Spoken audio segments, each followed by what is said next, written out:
We're coming off consecutive 9-win seasons, which never happened before. We've had 3 9-win seasons in the last 6 years. And so when you look at that, of changing the expectations, I think 8 years ago I got up here and said we want to change the expectations of Mississippi State football. And I think we've been able to do that. Our players have bought in, and we've been able to do that and going to 6 straight bowl games and building a culture of winning. I'm excited about this year's team. Our guys have been working hard. The attitude of our team, the expectations of the guys within our program, they expect to win football games. They expect to do it by work ethic that they have every single day and trying to outwork everybody. It's going to be an interesting year for us. We're going to have an interesting quarterback battle. As I've said, coming out of spring, everybody, there's no secret to it. I'm not trying to hold back or play close to the vest with our quarterback. We had 4 guys competing for the job in spring ball. All of them are still in contention for the job. No one really separated themselves to pull away from one of the other 4 at that position. I'm hoping over the summer that someone does do that. I will be a happy guy to name a starting quarterback and find somebody that has separated themselves from the other 3 throughout the summer, whether it's all the extra work they put in over the summer.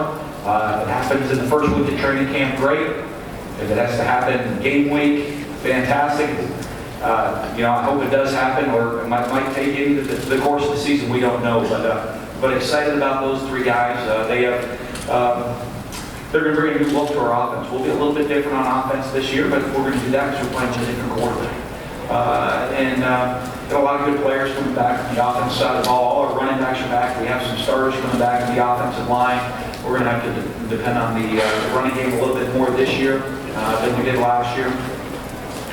Defensively, our defensive philosophy is not going to change, but our personality is. With Peter Sherman coming in as our D coordinator, a lot of new defensive coaches on our staff, and that's always going to change. A little bit of that personality in the room, a little bit of the play call, but our philosophy is not going to change. You see that defense, we're going to have 11 guys running the ball. We're going to be a very, very attacking style of defense that we play out there, and that we've played since I've been the head coach, and that we'll always play while I'm the head coach at Mississippi State.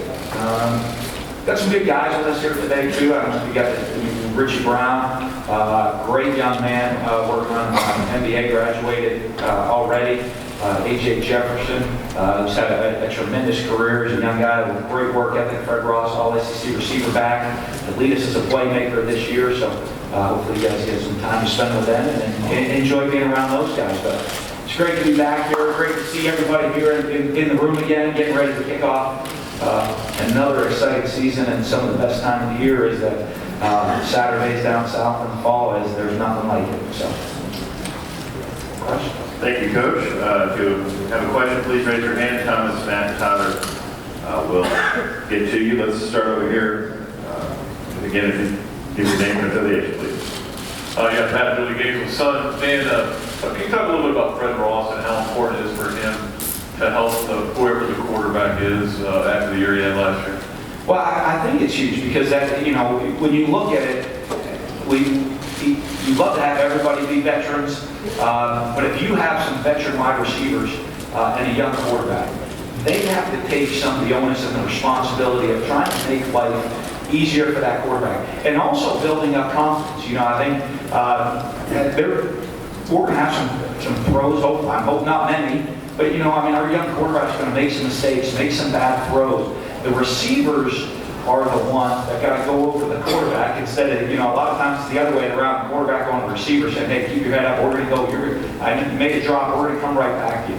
The receivers got to go to them and say, hey, don't worry about that. Keep coming to me, keep coming to me, I'm going to make plays for you. And having a guy like Fred that understands the offense, they can play multiple wide receiver positions, he can play any one of our wide receiver positions, that's been around, that's a great playmaker. I think it's going to help take a lot of pressure off the quarterbacks. Just with not just his playmaking, but also his personality. And we're going to need him to do that for these guys until they get comfortable and get more experience again.